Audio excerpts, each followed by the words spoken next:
ذرا سوچے آج کتنے ایسے گھر ہیں جہاں میاں بیوی کا تعلق تو قائم ہوتا ہے لیکن اس تعلق میں شیطان شامل ہوتا ہے موبائل کی گندگی کی وجہ سے۔ فحش ویڈیوز بھی دیکھی جا رہی ہوتی ہیں، بے حیائی غلط طریقہ بھی ہو رہا ہوتا ہے، مگر یہ سب کیوں ہوتا ہے؟ علماء سے دوری کی وجہ سے، گناہوں کی کثرت کی وجہ سے۔ آج کتنے شوہر ایسے ہیں جو بیوی کے پاس جاتے ہیں مگر جانے سے پہلے فحش ویڈیوز دیکھتے ہیں، پھر وہی گندگی والے سین اپنی بیوی سے کروانا چاہتے ہیں۔ بعض ایسی بھی میرے پاس کمپلین آئی کہ لوگوں نے کہا کہ میرے شوہر چاہتا ہے کہ جیسا اس میں ہو رہا ہو ویسا ہی غلیظ عمل میں بھی کروں۔ آپ سوچیں کتنی حیا والی بات ہے۔ آج ہم انگریزوں کو دیکھتے ہوئے ان کا جانور پنا کہ جیسے وہ مادرزاد ننگے ہو کے جو کام کرتے ہیں، وہی حیوانیت آج کے نوجوانوں میں موبائل کے گناہ کی وجہ سے آ رہی ہے۔ کہ آج کتنے ایسے لوگ ہیں، مجھے خود واللہ لوگوں نے بتایا، شادی کے 15 دن بعد کال کر رہے ہیں کہ مولانا کہ میرا دوست بیوی کے پیچھے والے مقام سے صحبت کرتا ہے، انزال ہوتا ہے، تو یہ گناہ تو نہیں ہے، حرام تو نہیں ہے، چھوٹا گناہ ہے کہ بڑا گناہ ہے؟ یہ تو قوم لوط کا عمل ہے۔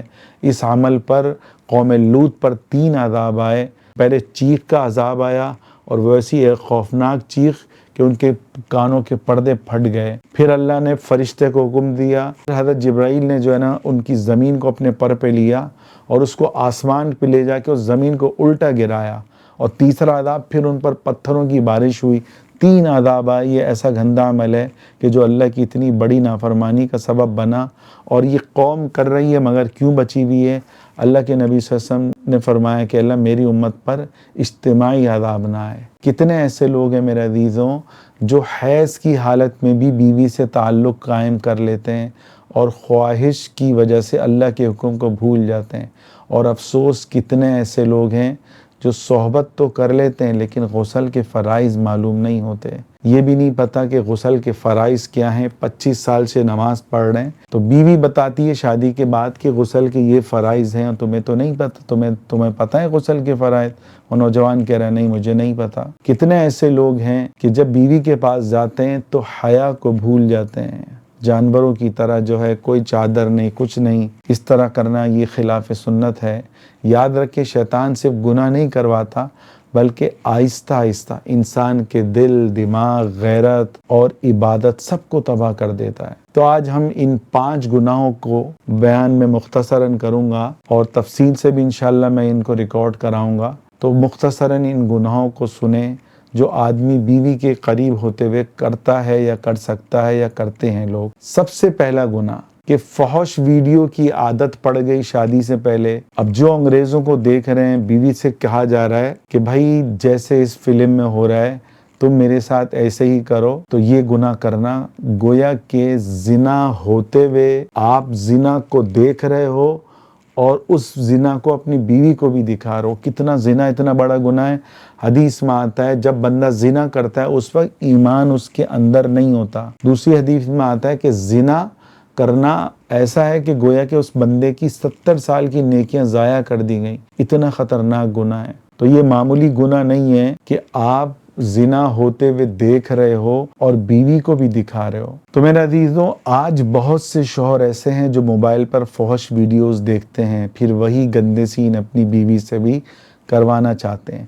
اگر بیوی منع کرتی ہے تو ناراض ہوتے ہیں، غصے کی دھمکی دیتے ہیں، طلاق کی دھمکی دیتے ہیں، خرچہ بند کرنے کی دھمکی دیتے ہیں، کئی دن تک بات نہیں کرتے۔ بعض عورتیں روتے ہوئے کہتی ہیں کہ میرے شوہر کو اب بیوی نہیں فحش فلمیں چاہیے۔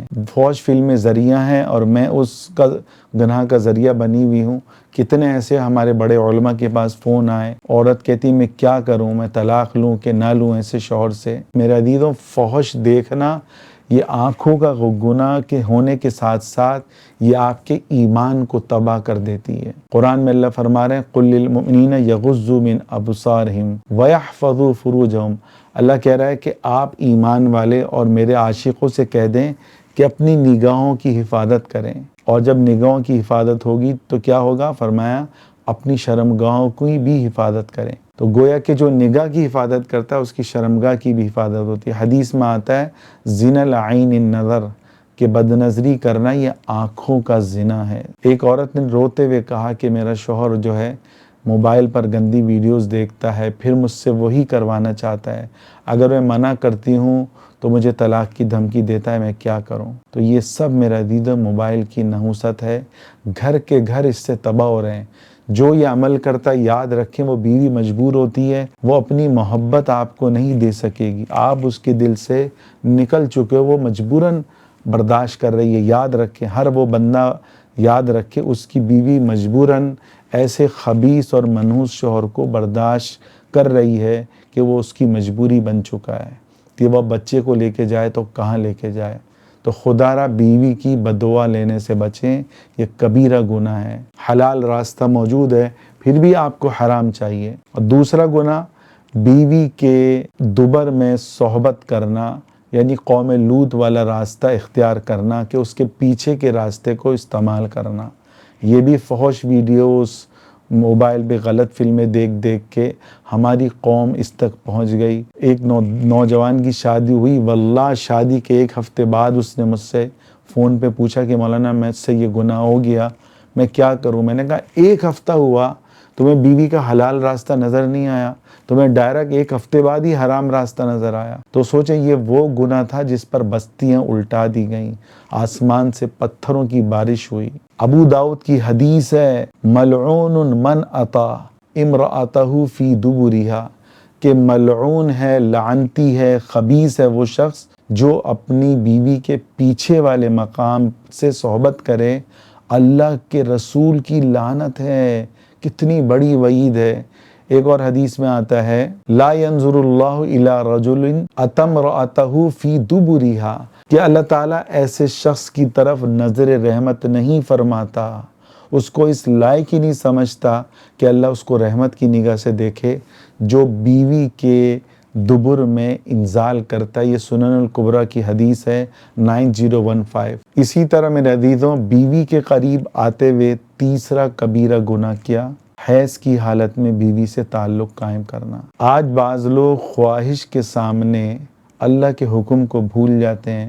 بیوی حیض میں ہوتی ہے، تکلیف میں ہوتی ہے، پھر بھی شوہر جو ہیں اپنی خواہش ان سے پوری کرتے ہیں، حالانکہ قرآن نے صاف منع کیا ہے کہ حیض کی حالت میں بیوی کے قریب نہ جاؤ۔ سورۃ البقرہ آیت نمبر 222 میں اللہ کہہ رہا ہے کہ حیض ایک تکلیف دہ حالت ہے۔ قرآن میں اللہ کہہ رہا ہے اس حالت میں تم عورتوں سے دور رہو۔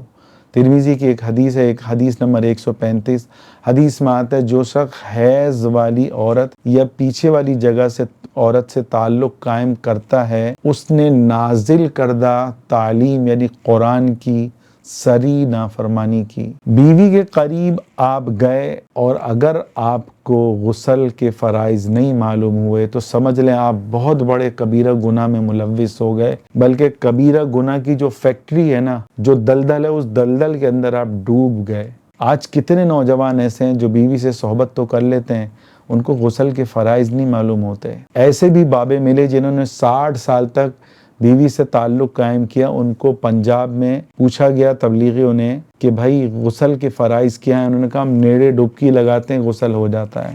نہیں، یاد رکھیں ناک کی نرم ہڈی تک پانی پہنچانا یہ فرض ہے، غرغرہ کرنا یہ فرض ہے، خالی کلی نہیں، آپ نے کلی کری اس میں حلق تک پانی پہنچانا یہ فرائض ہے، ناک کی نرم ہڈی تک پانی پہنچانا یہ فرض ہے۔ آپ نے نہا لیا، سب کچھ کر لیا، آپ نے کلی نہیں کری، کلی بھی کر لی، آپ نے ناک کی نرم ہڈی تک پانی نہیں پہنچایا، آپ کی نماز نہیں ہوگی۔ حدیث شریف میں آتا ہے الطہور شطر الایمان، کہ پاکیزگی نصف ایمان ہے۔ طہارت، غسل کے فرائض، آپ کو احتلام ہو گیا یا آپ نے بیوی سے صحبت کری تو آپ پہ غسل فرض ہو گیا، اس کی پاکیزگی کا علم سیکھنا، اس پر عمل کرنا، یہ آدھا ایمان ہے، آدھا ایمان۔ سنن ابو داؤد کی ایک حدیث ہے، حدیث نمبر غالباً 249، پیارے نبی صلی اللہ علیہ وسلم نے فرمایا جس نے صحبت کی، بیوی کے قریب گیا اور غسل میں بال برابر بھی خشک جگہ چھوڑ دی، اس کے لیے آپ صلی اللہ علیہ وسلم نے آگ کی وعید کی بشارت دی ہے کہ ایسا بندہ جہنم کی آگ میں جلے گا۔ اور ایسے بندے نے اگر 60 سال بھی نماز پڑھی، ہر ایک نماز بھی اس کی قبول نہیں ہوئی، ایک روزہ بھی اس کا قبول نہیں ہوا، سب اس کے منہ پہ مار دیا گیا کیونکہ وہ ناپاکی کی حالت میں رہا. اور جو جنبی ہوتا ہے یاد رکھیں فرشتے جو اس کے گھیرے میں ہوتے ہیں فرشتے اس سے دور چلے جاتے ہیں جب تک بندہ ناپاکی کی حالت میں رہتا ہے. 2 میاں بیوی کی شادی ہوئی. نوجوان 25 سال اس کی عمر 25-26 سال. شادی کے 1 ہفتے بعد بیوی کو محسوس ہوا کہ میرے شوہر کو غسل کے فرائض نہیں پتہ. اس نے پوچھا کہ آپ نے غسل کیا؟ اس نے کہا کر لیا. پوچھا غسل کے کیا فرائض ہیں؟ اس نے کہا میں نے نہایا ہے، غسل ہے یہ. اس نے کہا نہیں آپ فرائض بتاؤ. اس نے کہا مجھے تو نہیں پتا. بولا غسل کے 3 فرائض ہیں. نمبر 1 کلی کرنا کہ حلق تر ہو جائے، اس میں پانی پہنچ جائے. نمبر 2 ناک کی نرم ہڈی تک پانی پہنچانا، یہ فرض ہے. نمبر 3 پورے جسم میں ایک بال کے برابر بھی جگہ چھوٹ گئی تو سمجھ لیں غسل آپ نے پورا نہیں کیا، فرض چھوٹ گیا. آپ کے بغل میں ہاتھ پھیرانا، یہ رانوں کے درمیان ہاتھ پھیرنا، پیچھے کی طرف کمر کی طرف خاص طور پہ ہاتھ پھیریں، اس کا خاص طور پہ خیال رکھیں. کوشش کریں اس ویڈیو کو زیادہ سے زیادہ پھیلائیں، بہت کام کی ویڈیو ہے. اب ہم آتے ہیں 5ویں خطا جو شادی شدہ لوگ کرتے ہیں. وہ کیا کرتے ہیں؟ صحبت کرتے ہیں مگر صحبت کی دعا نہیں پڑھتے. تو میرے عزیزو آج موبائل نے ہم سے حیا کو چھین لیا ہے. حدیث میں آتا ہے جس میں حیا ختم وہ ہر گناہ کر سکتا ہے. بعض لوگ میاں بیوی والا تعلق قائم کرتے ہیں لیکن وہ تعلق بے حیائی کے ساتھ ہوتا ہے. چادر لینا یہ حیا ہے اور سنت ہے. بغیر چادر کے میاں بیوی مادرزاد ننگے ہوں یہ خلاف سنت عمل ہے. اسلام نے میاں بیوی میں بھی ایک پردہ حیا والا رکھا ہے. ایسا نہیں کہ آپ جانوروں کی طرح چلے جاؤ. اور صحیح بخاری کی حدیث نمبر 141 ہے، جب شوہر بیوی کے قریب جائے تو دعا پڑھے، بسم اللہ اللہم جنبنا الشیطان وجنب الشیطان ما رزقتنا. کیا مطلب؟ اے اللہ ہمیں اور ہماری اولاد کو شیطان سے محفوظ فرما. حدیث میں آتا ہے جس نے یہ دعا پڑھ لی اور اولاد ٹھہر گئی اس اولاد کی اللہ تعالیٰ شیطان سے حفاظت کرے گا. ابو داؤد کی حدیث میں اللہ حیا اور پردے کو پسند فرماتا ہے. تو جو ایسے موقع پر حیا اختیار نہیں کرتا، پر چادر نہیں لیتا، سمجھ لیں وہ بے حیا ہے. ایک حدیث میں آتا ہے الحیاء من الایمان، بخاری کی حدیث ہے، حیا ایمان کا حصہ ہے. یاد رکھیں میاں بیوی سے آپ کا تعلق ہے، اس تعلق میں اس صحبت میں بھی اللہ کی قسم اجر ہے، صدقے کا ثواب ہے. آپ بیوی کو بوسہ لے رہے ہو اس پر بھی حدیث میں فضائل ہیں کہ اس پر بھی اللہ خوش ہوتا ہے. کیوں؟ صحابہ نے پوچھا اللہ اس پہ تو ہم اپنی شہوت پوری کر رہے ہیں. تو آپ صلی اللہ علیہ وسلم نے فرمایا کہ یہ تم اپنی جو شہوت پوری کر رہے ہو اگر وہ تم حرام جگہ پوری کرتے، زنا کے ذریعے پوری ہوتی، اس کی جگہ تم حلال راستہ اختیار کر رہے ہو. حدیث کا مفہوم ہے اس لیے اس حلال راستے کو اختیار کرنے پر صدقے کا اجر ہے. اور بھی حدیث میں فضائل ہیں کیونکہ اس عمل پہ بھی اجر ہے، اس عمل پہ بھی اللہ خوش ہوتا ہے. کیوں؟ آپ حرام راستے سے بچے ہوئے ہو. تو میرے عزیزوں کوشش کریں میاں بیوی کا تعلق ہو فحش فلموں سے بچیں. میں آپ کو ایک حقیقتاً میں نے 2001 میں یا 2 میں نے کتاب لکھی تھی جوانی کو ضائع کرنے کے نقصانات. میرے سامنے اتنے لوگوں کے واقعات ہیں جو لوگ فحش فلموں میں پڑھ کے جنہوں نے اپنی جوانیاں برباد کری آج وہ نامرد ہو چکے ہیں. کیوں؟ ان کے دماغ کو ایک سگنل ملا جو بہت ہیوی سگنل ملا. وہ اس سگنل ملتا ان کو شہوت ہوتی. اب اس سگنل کے عادی ہو چکے طرح طرح کی عورتوں کو دیکھنے کے. اب وہ اپنی بیوی کے پاس جاتے ہیں تو ان کے دماغ کو وہ سگنل نہیں ملتا، اس وجہ سے وہ نامرد ہو چکے ہوتے ہیں. یا جو لوگ اسٹیرائڈ والی جو دوائیاں کھاتے ہیں ان کو بھی دماغ کو ایک دم ایک سگنل جو ملتا ہے، وہ جب تک اسٹیرائڈ کی دوا استعمال کرتے رہتے ہیں وہ مرد رہتے ہیں، جب تک وہ اس کو بند کر دیتے ہیں وہ نامرد ہو جاتے ہیں. اور اتنی خطرناک دوائی ہے یہ کہ بندہ کسی کام کا نہیں رہتا. تو خدا را ان دونوں چیزوں سے بچیں اور صحبت کے وقت یاد رکھیں حرام کام سے بچیں. فلم دکھاتے ہوئے حرام کام کرنا اس سے بچیں. بیوی کے دبر والے پیچھے ہوئے مقام پر صحبت کرنا اس پر لعنت ہے. حیض کی حالت میں آنا اس پر بھی لعنت ہے اور اللہ اس پہ نظر رحمت نہیں کرے گا. چوتھی چیز دعا کا اہتمام کریں تاکہ آپ اور آپ کی اولاد شیطان سے محفوظ رہے، ورنہ اس صحبت میں شیطان بھی شریک ہو گیا. اور 5واں صحبت کے بعد غسل کے فرائض یاد رکھیں.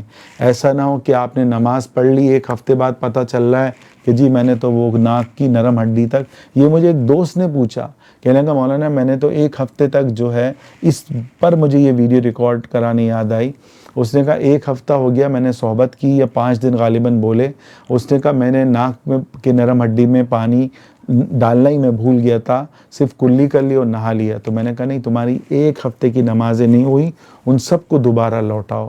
تو کوشش کریں، یہ بہت کام کی ویڈیو ہے، شیطان اس کو پھیلانے سے روکے گا اور ضرور روکنے کی کرے گا۔ اللہ کے لیے اس کو زیادہ سے زیادہ پھیلائیں۔ اب کوئی نبی نہیں آنے والا، یہ ساری باتیں العلماء ورثۃ الانبیاء، حدیث میں آتا ہے علماء انبیاء کے وارث ہیں، میرے اور آپ کے ذمہ ہیں، اب کوئی نبی نہیں آئے گا۔ حدیث میں آتا ہے اللہ اس شخص کو خوش و خرم رکھے، شاداب رکھے جو میری بات کو سنے اور لوگوں تک پہنچائے۔ اگر آپ چاہتے ہو آپ کو خوشیاں ملیں، آپ کے دل میں فرحت ہو اور شیطان آپ سے ناراض ہو، اس کو تکلیف ہو، اس کو زیادہ سے زیادہ پھیلائیں۔ اللہ تعالی ہمیں نیکی کرنے والا بنائے، آمین برحمتک یا ارحم الراحمین۔